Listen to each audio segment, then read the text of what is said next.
Today we are going to enter a new chapter. The next chapter is on frequency analysis of signals. So we are going to introduce a famous transform, that is the Fourier transform. I'm sure you remember the Fourier transforms from signal systems. And that is the tool that we're dealing with in the analog domain. So today we are going to look into the Fourier transform. In particular, the Fourier transform is going to work on discrete time signals. And later we will see the Fourier transform, discretized Fourier transform is also with the frequency, in the frequency domain, it's also discretized. The result is also discretized.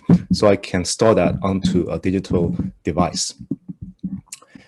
So what we are going to do today is we're going to cover the frequency analysis of continuous time signal. And of that big item, there are four different sub-items we want to cover. The frequency analysis of continuous time periodic signals, power density spectrum of periodic signals. So we started with a periodic signal. The reason being that Fourier series expansion originally is working with periodic signal, with cosine sine signal, and then it extended to any arbitrary signals with aperiodic, with a period infinity. Okay, then we are going to get into the Fourier transform for continuous time aperiodic signals, and look into the energy density spectrum of aperiodic signals.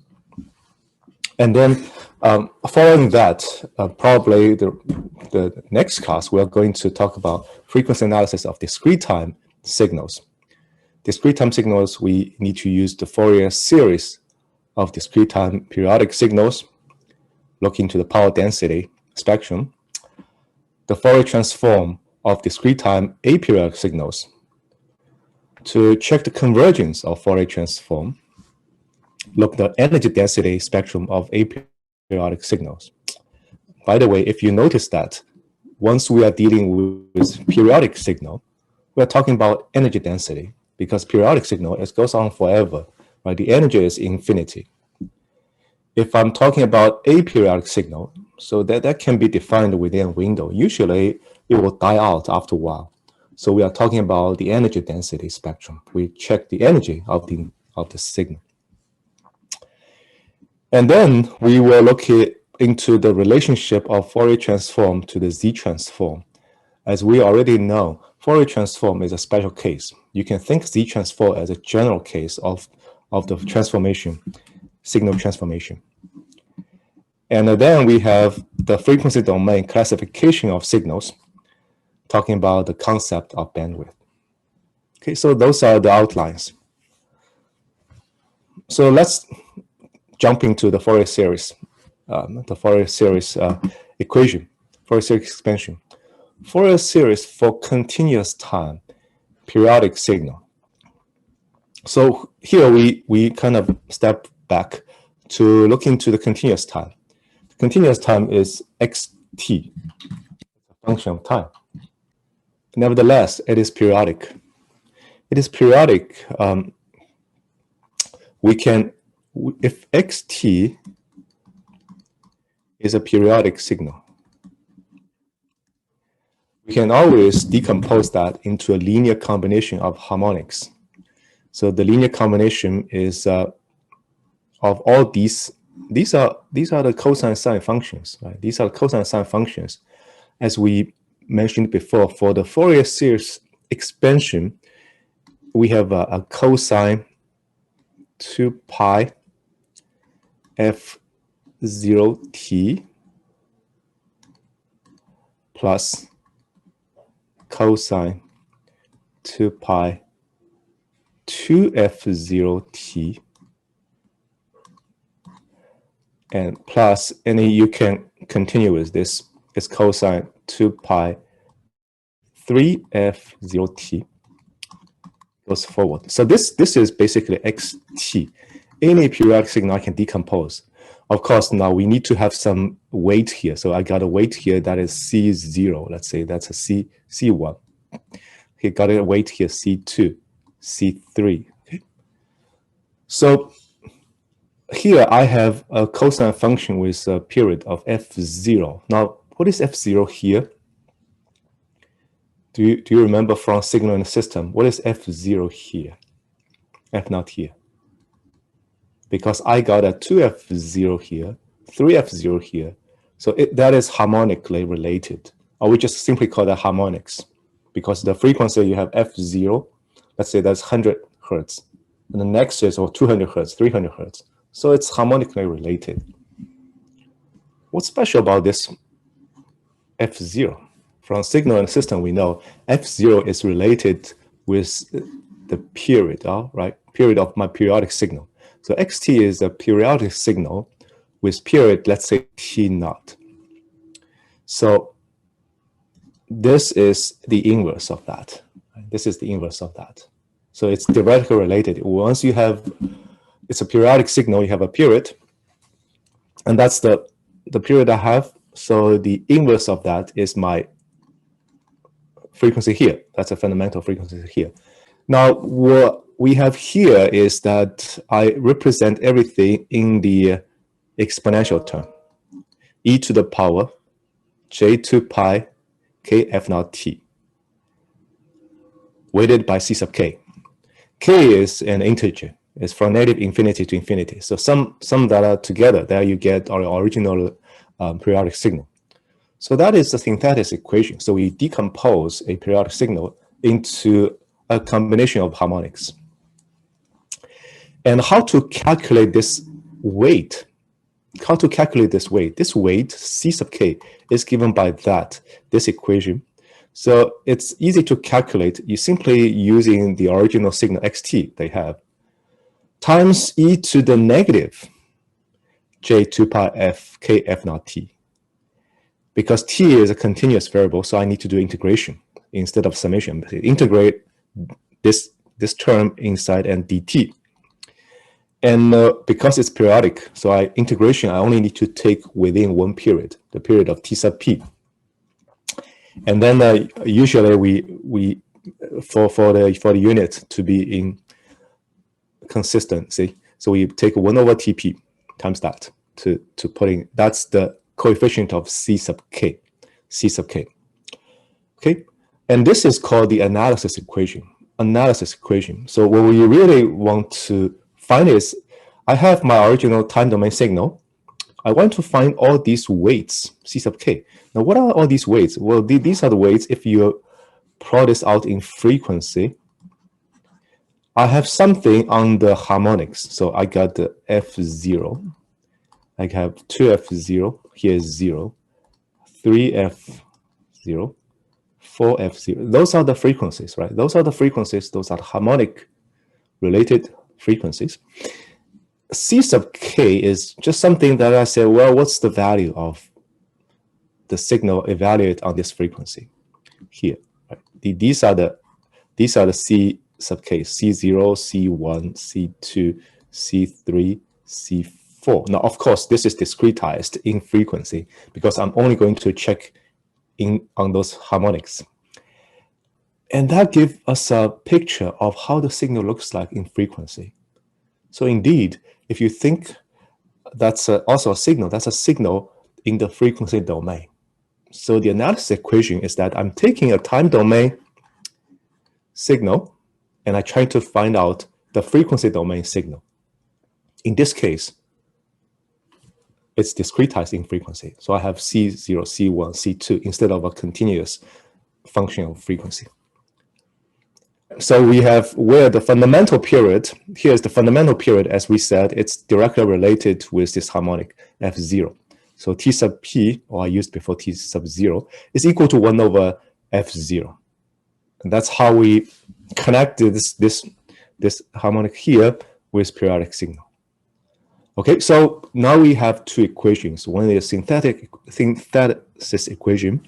Synthesis equation is you take, suppose c sub k is known, and I want to find xt. Okay, by definition, it is how you divide the time domain signal into a bunch of harmonics. The analysis equation is, on the other hand, I got xt. If you know that time domain signal, I want to find c sub k, right? As I said, c sub k, you can think that as a function in frequency, of a function in the frequency domain.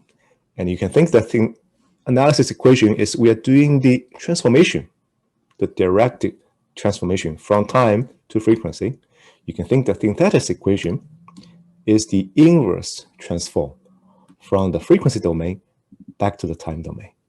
So Fourier series for continuous time periodic signal, as I said originally, when Fourier developed that, it is everything is with real coefficients. Everything with real coefficients. So we have here, this is a periodic signal. It can be decomposed as a series of cosine and sines.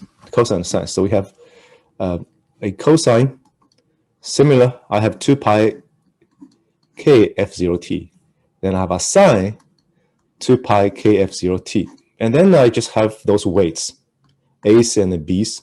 I also have a cosine 0 t, which is times 1. So I have a0 here. It's a constant. And you putting all these together, because cosine is an even function, sine is odd function. So in this case, if you're putting this sum, the index can starting from 1 to infinity, and this is the index k equal to 0 if you like. So I'm only taking one side. So that's the original Fourier series expansion. So here I have these coefficients. They can be very easily related with my previous equation. So you take a0 is c0, a sub k is, this part, c sub k, the absolute value, and times cosine theta k, which is the face of c sub k, and then b sub k equal to this, and c sub k in its polar form looks like that, and then you can relate it these two.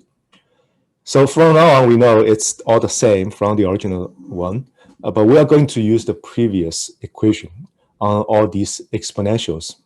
The reason is that it's easy to calculate because we really like the exponential function. It's easy to do differentiation, integration, so forth. For a series expansion, we actually have some preconditions that guarantee it can be done. It's called the Dirichlet conditions. Guarantee that xt and its Fourier transform representations are equal at any value of t. The conditions, Dirichlet condition is talking 3 points. The first one is xt has a finite number of discontinuities in any period. Okay. The second is that xt contains a finite number of maxima and minima during any period. And the third one is xt is absolutely integrable in any period. That is, this is true. So the first one is that you can have discontinuities, xt. This function may look like this. I have a function, but I got a discontinuity here from here to here. But within any period, it's periodic signal. So within any period from 0 to t sub p, let's say, I will have finite number of discontinuities. Otherwise, mathematically, I will not be able to get a value for its Fourier, for its Fourier transform. And xt, the second is that xt contains a finite number of maxima and minima. In this case, I have one here. This is local maxima. It's 1 and 2. Finite number. This is the minimum 1 and 2 within any period. Okay, so I have a finite number of those maxima and minimum during any period. If you have infinite many of those maxima, let's say, but that's infinite many. Well, practically, this is not a practical signal. It's a signal theoretically exists. But if that's the case, I cannot do Fourier transform. Third condition says xt is absolutely integrable, so it satisfies that. And usually we know all the practical signal you measure within one period. Of course, it will be absolutely summable, right? And that is also a satisfied condition with any practical systems. So we take these conditions. We need to know there are some conditions so that Fourier series expansion can be done. But usually those three are fulfilled. So when afterwards, we're not going to look back that. For any practical system, we assume those three conditions, the Dirichlet conditions, are satisfied. Now we have a signal. We have a periodic signal. And we also know how it looks like in the frequency domain. That's checking all the C sub k's. Let's look at the power spectrum density of the signal. So a periodic signal has a finite average power. Periodic signal, if you want to measure the energy, that's infinity because it goes on forever. So within one period, I can measure the energy, divide by the period. So I got the average power. So that can be calculated. What we do is, this is average power, is indeed for xt absolute value square. What is this? Well, this is absolute value, so that's xt conjugate times xt, right? In general, x can be any complex number or complex valued signal. So usually when we calculate the power, we need to take this. This is conjugate of x times x. So we have x absolute value of t. The reason being that if you try to find the energy, trying to find the power, the phase term, it doesn't matter. The phase term will cancel out.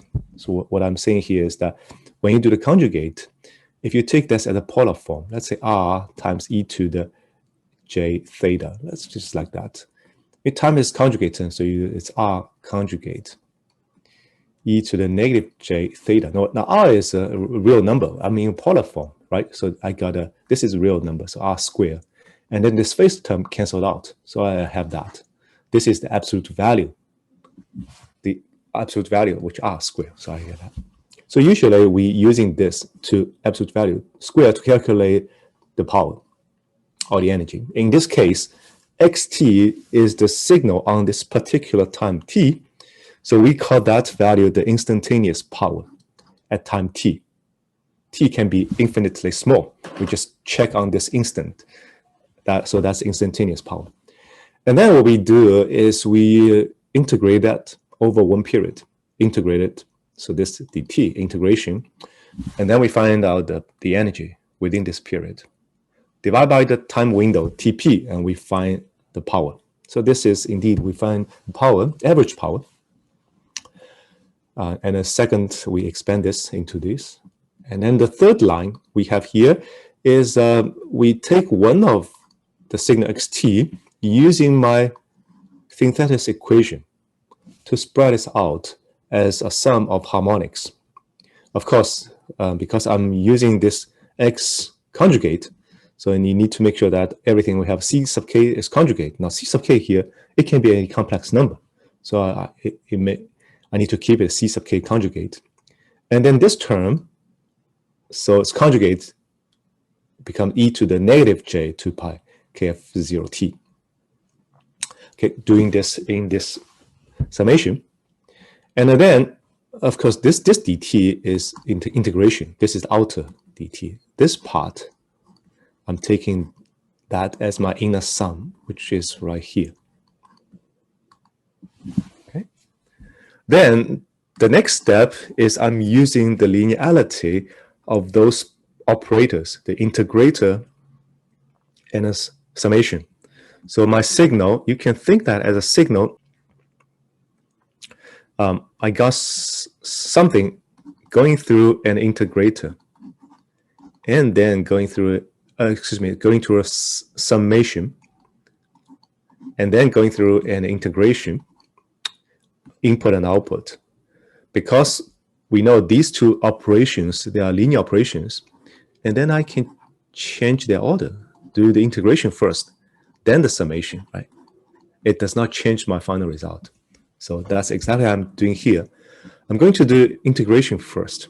Integration is with everything here, because that's a function of t. So it's xt e to the power negative j 2 pi f kf naught t integration dt over one period t sub p, and then we divide by this is constant, so I just put it in here. It doesn't matter. Once I finish that, and then I multiply by CK conjugate. Now, CK conjugate, that has nothing to do with T. Therefore, you can pull this out of the integration of T. I put this here, and then do the summation, right? So if you check in this bracket, this is exactly, we have C sub K. According to our equation, this is C sub K.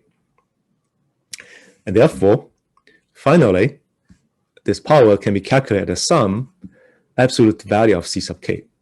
So what we have here is easy to understand. So here, this is C sub K. So at this point, these are all at those harmonics. So I got the C0 here, C1, C2, C3, C -1, C -2, and so on and so forth. I have all these values. Now, what you give me is on each harmonic, you calculate C0 absolute value square, which is the instantaneous power on that frequency point, right? On that frequency point. And you calculate here that C1 absolute value square, so on and so forth, C2 absolute value square. Here I got C -1 absolute value square. You calculate all these and then add them together. And well, of course, you're calculating the power. The power does not change whether you measure at the time domain or in the frequency domain.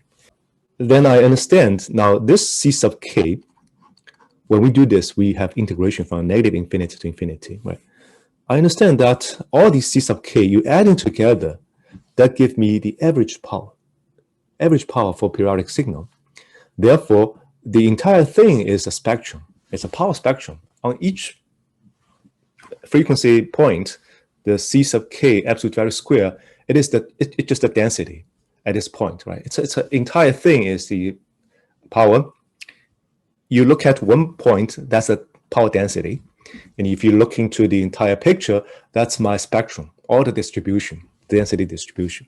So now we have a Fourier transform for periodic signals.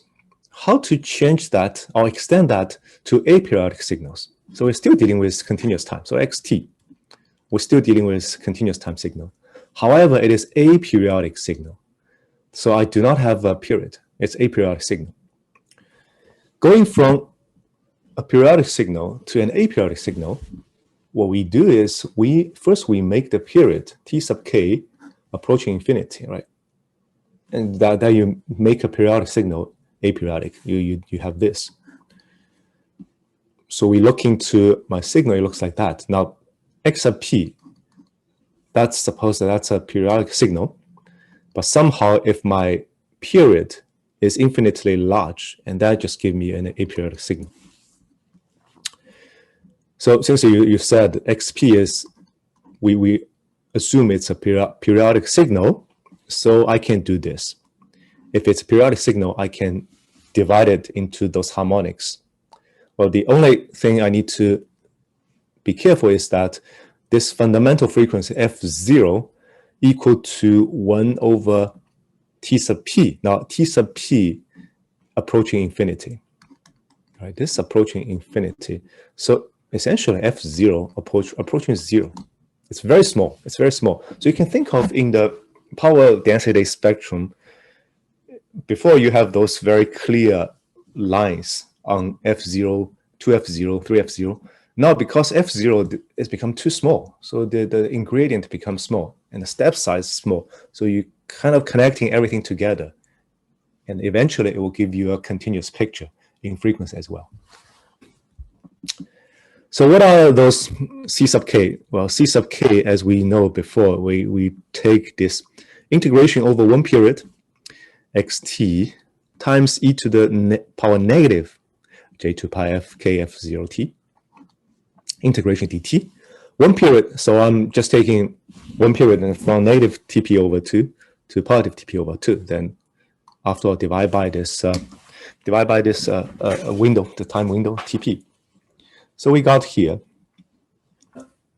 Then I have this term, the final this term. Now you just give me this.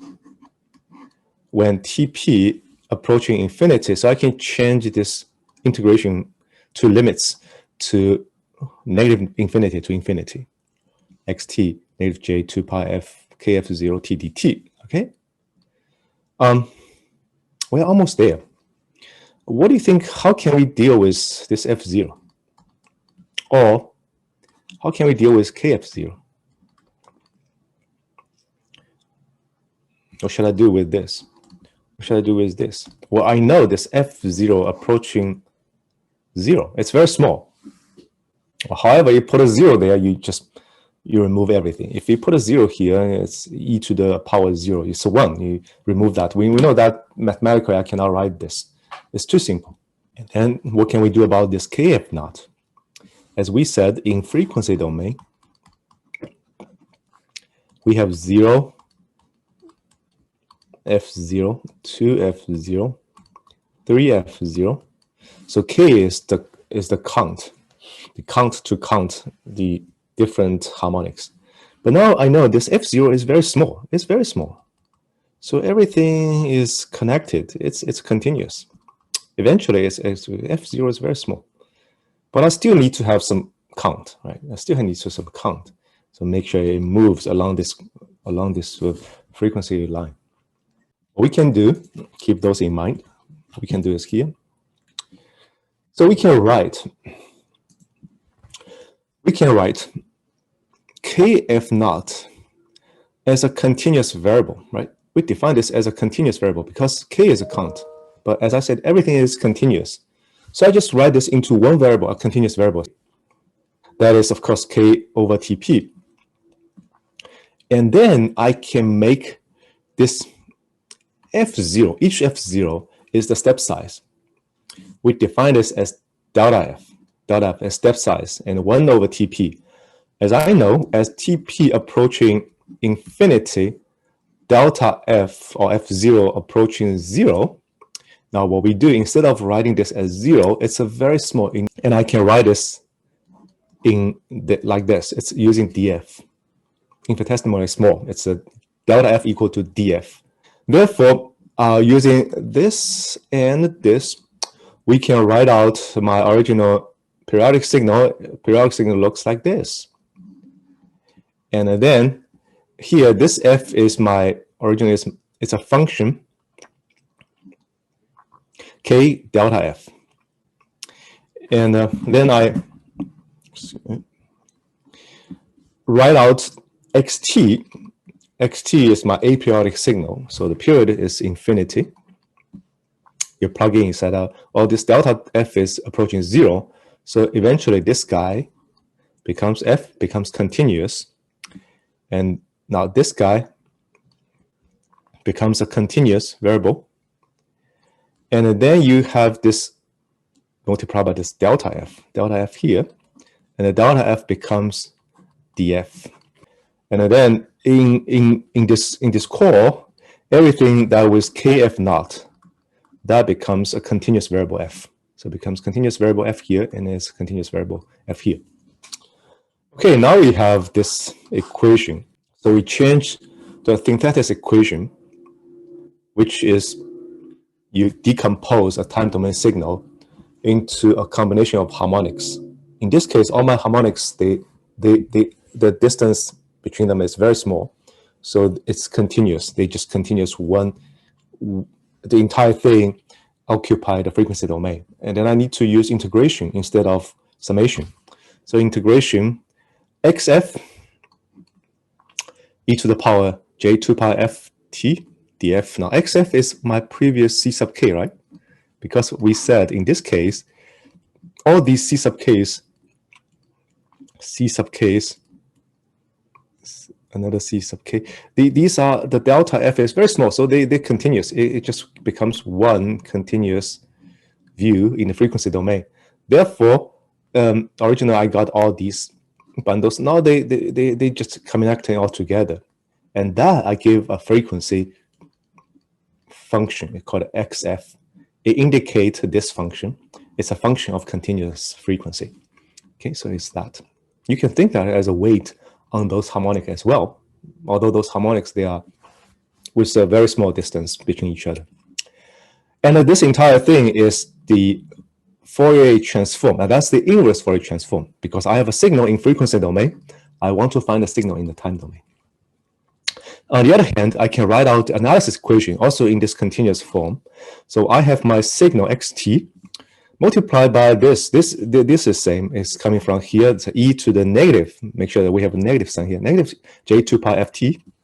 Integration over from infinity, negative infinity to infinity of dt. And then we get xf. xf is the frequency domain signal. So this is the famous Fourier transform equations, and the direct equation here and the inverse equation here for this transformation. Everything is continuous in time, continuous in frequency, and we're using two integrations here.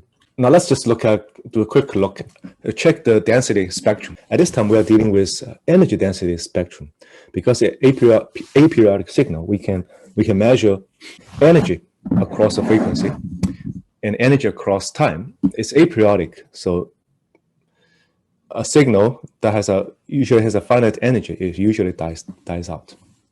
Signal energy is that we have this instantaneous power doing integration from negative infinity to infinity dt. Right? It's an aperiodic signal, so that only we can using that to find the energy. Similarly, xt absolute value square with x times x conjugate, and then the second x conjugate t, and we expressed that using my Fourier equation.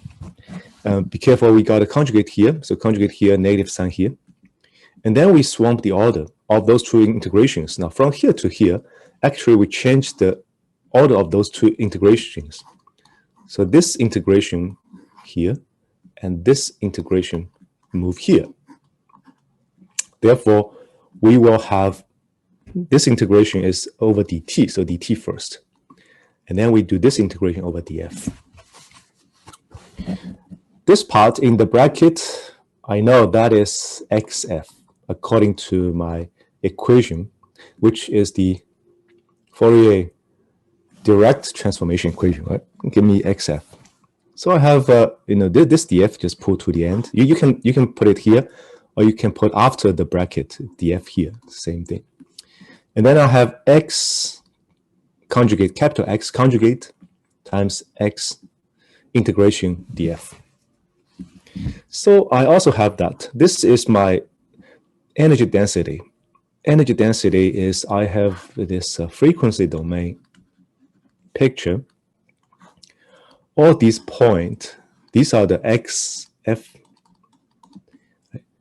But I need to calculate the absolute value square. If you do that, all positive, that will give me the energy density. The entire thing you add together, that's the energy. Each point is the density point of each frequency. So we have this density spectrum. It's very similar discussion as we did before. Energy density spectrum of aperiodic signal. So we write that out again here. Just make it clear. So I can calculate the energy in the time domain using that xt instantaneous power integration over the entire time dt. That's the energy. Also, we can calculate as this. So this is, we have this power energy spectrum. xf is a function of frequency, and you do this absolute value square and integrate over df, entire frequency axis, you get the same result. Well, it's obvious, right? Because that's the energy of a signal. You can measure the energy signal in the time domain. It should be the same as you measured in the frequency domain. So we have indeed the energy of that equal to this too. And the expression like that, we call that a Parsevals relation. Parsevals relation is that we know we got xt, we got the capital xf, and this is a Fourier pair, right? A Fourier pair. You can go from here to here, and it backwards is inverse Fourier transform. So it's a Fourier pair. Now, if these two signals, they are a Fourier pair, I can always have that. I can always have this Parsevals relation. So you integrate the signal in time, you integrate the signal in frequency, that give you exactly the same result. When we look at the energy density of a spectrum, so this is the xf absolute value square. Let's define it as a particular, using some some of the notations to define that. We call it S sub xx of f. This is the spectrum density, energy density here. Therefore, because you do this absolute value square, so S is always non-negative for all frequency. If signal xt is real, then I have this x negative f absolute value equal to xf. Okay, where does this come from? This equation here. Now the condition is that xt is real. If this is real, xf, x negative f, you just plug in here, and you because I get a negative sign here, you plug in the negative f, it becomes part of f here again. Therefore, these two absolute value, they are exactly the same. However, the phase is exactly 180-degree shift. It comes from the definition equation.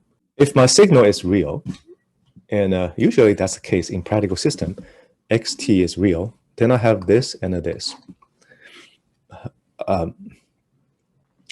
It follows that my spectrum, the density spectrum, is this. Density spectrum is in this case is like that. So the density spectrum, I only care about this absolute value part. Right? Density spectrum, as we said, the phase part is canceled out because you have e to the positive phase times e to the negative phase. So those two terms canceled out. The density is always even symmetric. So what does that mean? Now, if I draw this on a frequency domain from 0,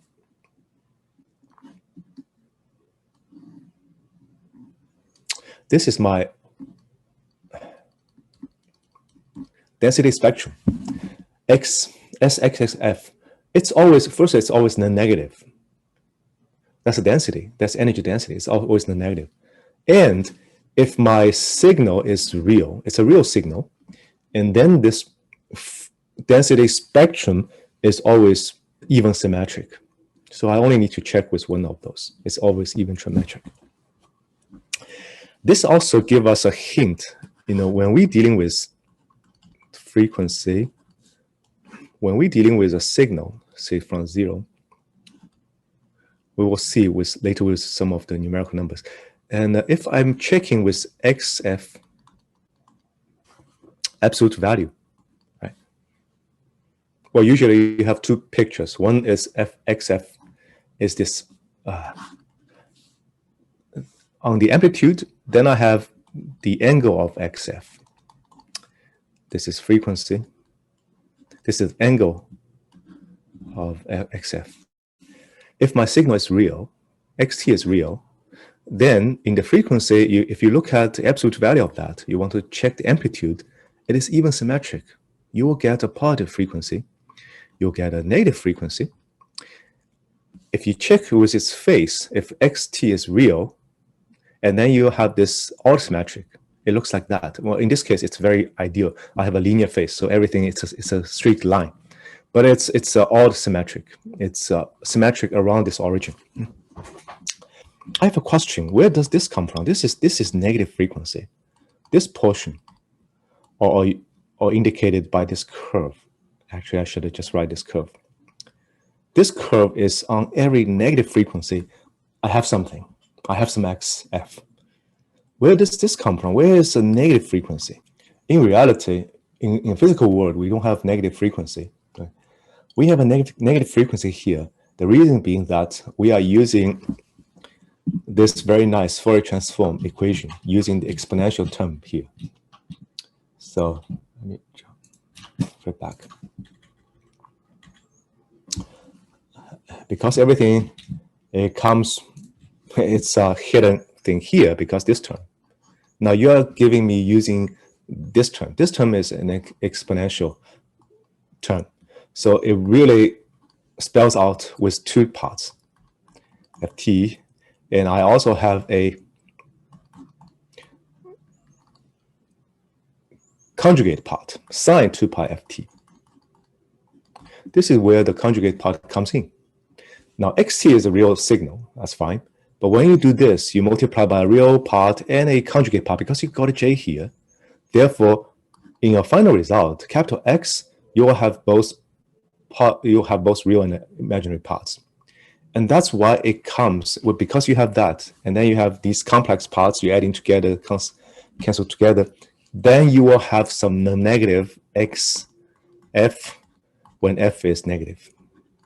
Sorry, when f is less than 0, when f is negative, you have some finite xf. So everything here, you can think that's an artifact because I'm introducing this complex number in my formation, in my equation for Fourier transform. So that's what we have. Now I have the energy density spectrum is on, it's an even symmetric function that's on two sides. And again, the reason we have reaching this point because we lost something. The things we lost is the phase. When you do this, phase term canceled out. So you just simply neglect that. You have all these, what you have here. Now Sxx has less information than capital XF. As we said, we are lost something. What we lost is the phase information. Later we will see, as I'm going to see, later we will see if I'm doing a inverse Fourier transform, XF, of course, that becomes XT. This density spectrum, if I also do a inverse Fourier transform, what we have?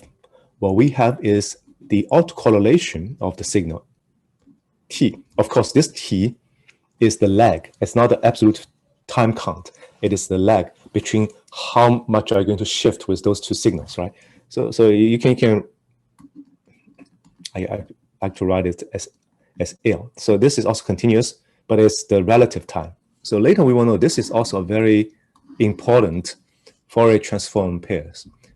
That is the autocorrelation of a signal becomes the energy spectrum in the frequency domain.